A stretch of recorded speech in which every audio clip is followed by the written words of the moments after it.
The Cheeseboy 628 Show, starring Cheeseboy 628.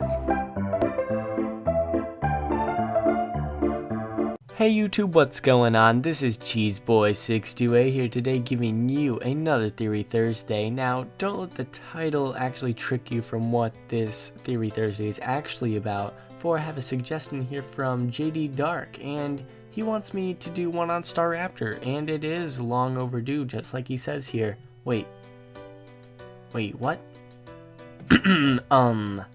Hater?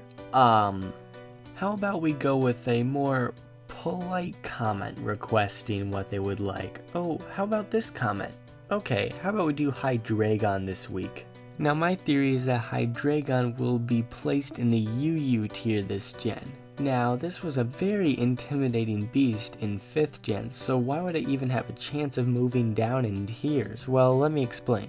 Now first let's look at its stats. Now looking at them, you definitely see that its attack and special attack stats are the highest, and that goes along with its pretty decent move pool.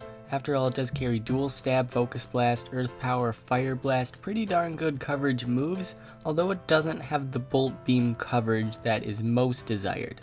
Also, it can be somewhat versatile on the physical end as well, where it can carry U-turn or even superpower. It always has been a physically based poke when it came to Dino and Zweilous, having the hustle ability and a pretty decent physical coverage. But in its final stage of evolution, Hydreigon randomly got a giant boost to its special attack, making that even more usable. Now Hydreigon doesn't only have amazing attack and special attack stats, all of its stats are generally pretty good. Having a BST of 600 definitely means it has some nice investment in various stats all around.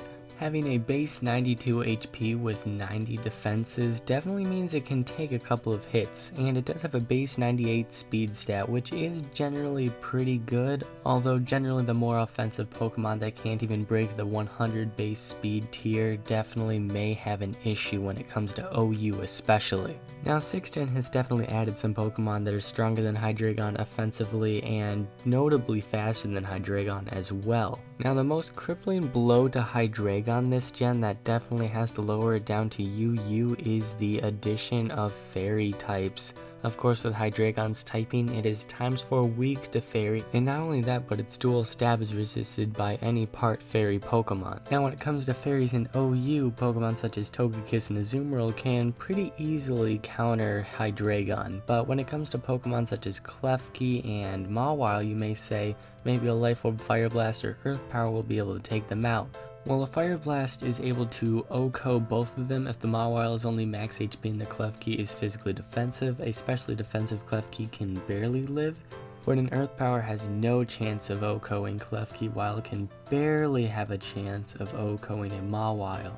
Now that doesn't even include the damage that a Mawile's huge power max attack Adamant Sucker Punch is going to do to a Hydreigon, which is at least going to be 25%, and the standard annoying Klefki set is able to T-Wave or even risk itself and go for a swagger to try withering you down before it could potentially take you out before you even have a chance to take it out. Now one very popular Pokemon in the UU tier is Keldeo, and although it fits pretty nicely there, it is definitely a threat. In the main two sets that a Keldeo runs are Specs or Scarf, but in this case we will use Scarf as the example, being a timid max special attack Keldeo with Secret Sword, and versus a Hydreigon there's over a 60% chance to just straight up OHKO a Hydreigon despite what we thought was decent defenses. So that will conclude this week's Theory Thursday. Hydreigon is still a very powerful, versatile threat, but the new fairy types and even faster and stronger Pokemon from 6th gen have been able to unfortunately put this 3-headed beast into its place in the UU tier.